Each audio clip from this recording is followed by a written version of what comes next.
China EV Post is reporting that SAIC and Huawei are officially teaming up to build electric vehicles. The two companies signed an agreement in Shanghai on February 21 to collaborate on product development, manufacturing, supply chain management, and sales. Their first joint brand will be called Shangjie, targeting younger buyers. According to reports, the new brand's models will start at around $20,000, with higher-end versions reaching $35,000.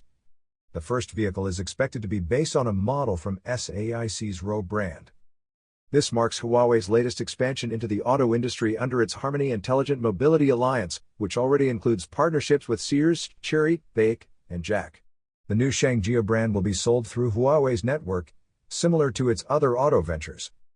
Huawei's role in the car market varies, sometimes supplying just components, while in other cases, fully integrating its smart technology into vehicles. With this SAIC partnership, Huawei appears to be taking a more involved approach, shaping the brand's technology and market strategy directly. You are listening to Yuan News.